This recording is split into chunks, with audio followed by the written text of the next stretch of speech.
Hello student, आज हम पढ़ते हैं chapter 17 breathing and exchange of gases का अगला topic that is about exchange of gases. तो एक्सचेंज ऑफ गैसेस में सबसे पहले हमें कुछ टर्म्स क्लियर करने हैं कि एक्चुअल में जो एक्सचेंज ऑफ गैसेस है उसकी साइट क्या होती है। तो ये पहले भी बताया था कि बहुत इंपॉर्टेंट क्वेश्चन है, कई बार पूछा जाता है कि रेस्पिरेटरी ऑर्गन तो हमारे अंदर लंग्स हो गए, बट जो एक्सचेंज ऑफ गैसेस होता है वो कहाँ होता है? एल्वियोलर सैक और we can say alveoli. Okay, उसके बाद ये बात आई कि blood and tissue means diffusion से होगा ऑक्सीजन और कार्बन डाइऑक्साइड का जो एक्सचेंज होगा वो, लेकिन वो एल्वियोली और ब्लड वेसल्स के बीच में भी होता है और ब्लड वेसल्स और टिश्यू के बीच में भी होता है। तो यहाँ पर alveoli actual exchange of site हो गया गैसेस का। फिर एल्वियोली से एक्सचेंज के बाद में ब्लड से टिश्यू में एक्सचेंज होगा। अब यहाँ पर बात आती है डिफ्यूजन की। जो मोड रहेगा एक्सचेंज का वो क्या रहेगा? डिफ्यूजन। कि डिफ्यूजन के थ्रू जो गैसेस हैं वो एक्सचेंज होगी। तो हमेशा डिफ्यूजन में जो मूवमेंट होता है वो होता है high concentration to low concentration. Okay, तो यहाँ पर हमने एक टर्म लिखी है प्रेशर ग्रेडियंट और कंसंट्रेशन ग्रेडियंट। इसका मीनिंग क्या होता है? ग्रेडियंट का मीनिंग होता है डिफरेंस, मीन्स कि प्रेशर में डिफरेंस होना या फिर कंसंट्रेशन में डिफरेंस होना। उसके लिए हम टर्म यूज करते हैं प्रेशर ग्रेडियंट और कंसंट्रेशन ग्रेडियंट। तो जब हम डिफ्यूजन की बात करते हैं तो डिफ्यूजन में भी हमेशा जब तक ग्रेडियंट कॉज नहीं होगा, ग्रेडियंट प्रोड्यूस नहीं होगा, तब तक गैसेस का एक्सचेंज नहीं हो पाएगा। और डिफ्यूजन में हमेशा gases high concentration to low concentration move करेगी।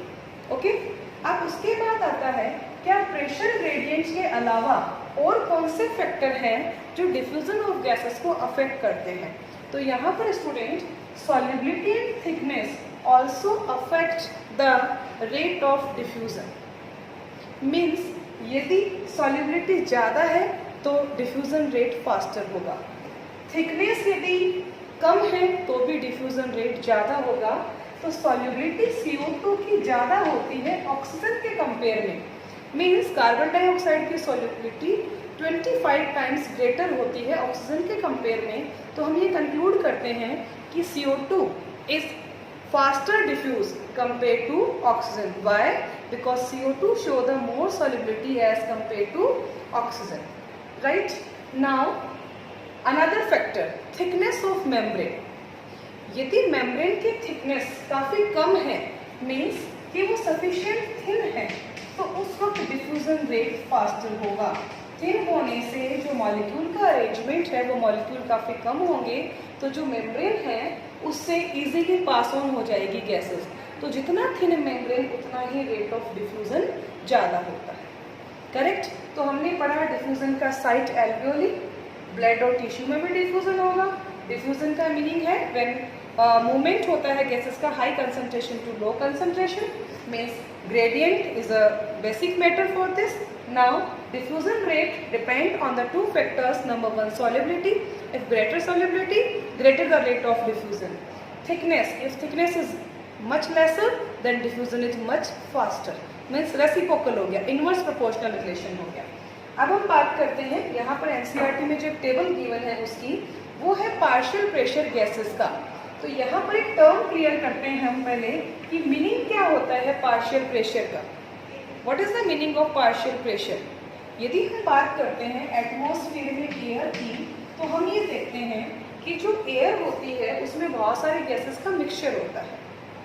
एक तो होता है एटमॉस्फेरिक प्रेशर, वो होता है कंप्लीट एयर का, that is 7600 mm of Hg। Hg यहाँ पर यूज किया जाता है मरकरी के लिए, पारे के लिए, हाइड्रोजियम के लिए। ओके, तो एटमॉस्फेरिक प्रेशर तो होता है 760 mm ऑफ Hg।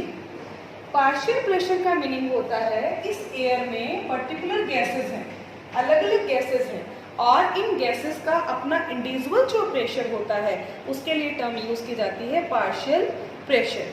तो यहाँ पर हम निकालते हैं ऑक्सीजन का पार्शियल प्रेशर एटमॉस्फेयर में कितना है और कार्बन डाइऑक्साइड में कितना है। तो ये निकालने के लिए हम एक फॉर्मूला अडॉप्ट करते हैं, वो होता है कि हमने कहा ऑक्सीजन होता है 21% एटमॉस्फेयर में, राइट?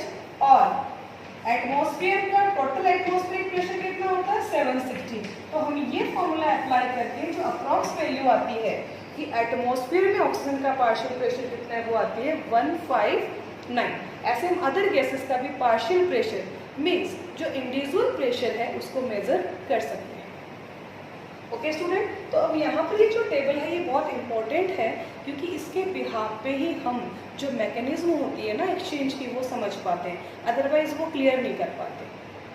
राइट स्टूडेंट, तो अब यहाँ पर हम देखते हैं कि ऑक्सीजन का पार्शियल प्रेशर कितना 159, ओके, CO2 का कितना 0.3।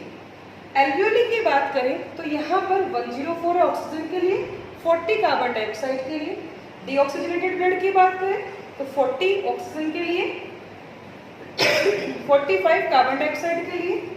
ऑक्सीजनेटेड ब्लड की बात करें तो 95 ऑक्सीजन एंड 40 CO2। और टिश्यू की बात करें तो 40 ऑक्सीजन का होता है टिश्यू में और 45 रेशियो होता है कार्बन डाइऑक्साइड। तो स्टूडेंट हम बात कर रहे थे एटमॉस्फेरिक प्रेशर जो ऑक्सीजन और कार्बन डाइऑक्साइड का अलग अलग है। तो यहाँ पे डीऑक्सीजनेटेड ब्लड का मीनिंग क्या होता है, the blood that is enrich with carbon dioxide, यानी वो ब्लड जिसमें कार्बन डाइऑक्साइड का अमाउंट ज़्यादा है उसके लिए टर्म यूज की जाती है डीऑक्सीजनेटेड ब्लड। और ऑक्सीजनेटेड ब्लड का मीनिंग होता है वो ब्लड जिसमें ऑक्सीजन का परसेंटेज ज़्यादा। ओके, तो ये जो टर्म्स होती है ये हमें सारी लर्न करनी होती है।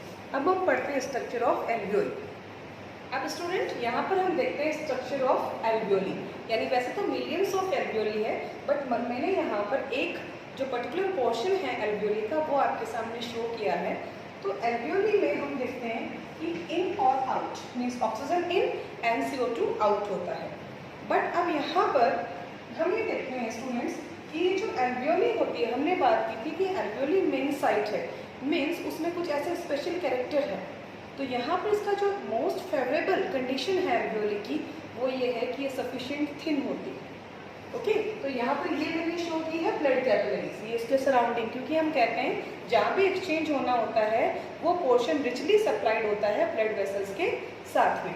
तो ये ब्लड वेसल्स है मीन्स ये ब्लड कैपिलरीज है यहाँ पर RBC, ओके, और ये हो गया हमारा एल्वियोलियर सेट, करेक्ट। नाउ ये जो इसकी मेम्ब्रेन होती है एल्वियोली की ये बनती है स्क्वेमस एपिथेलियल टिश्यू से, इसको कहते हैं स्क्वेमस एपिथेलियल टिश्यू। और we know that squamous epithelial tissue is only one cell thicked, means कि उसमें मल्टी लेयर नहीं होता, ओनली सिंगल लेयर होती है। तो ये सफिशिएंट परमेबिलिटी देगा, क्योंकि एक सेल का है तो ऑब्वियस है ये ज़्यादा थिक नहीं होता, थिन होता है, करेक्ट। नाउ इसका ये वाला जो पोर्शन होता है ब्लड कैपिलरीज और एल्वियोलियर सेट के बीच में उसको हम बोलते हैं बेसमेंट मेम्ब्रेन। ये बेसमेंट मेम्ब्रेन होती है और यहाँ पर जो कैपिलरीज होती है इसकी जो वॉल होती है ये बनी हुई होती है एंडोथेलियम की, राइट स्टूडेंट। तो यहाँ पर इस तरह से एक फेवर मिला हमें एल्वियोली में कि एल्वियोली एक अच्छी साइट है for the exchange of gases. Why? Because its wall is made up of squamous epithelial tissue that is only single cell tissue. There is no multiple layer, so it is easily permit the gases for exchange. Okay, तो यहाँ पर alveoli में gases आएगी और वो blood capillaries में diffuse हो जाएगी।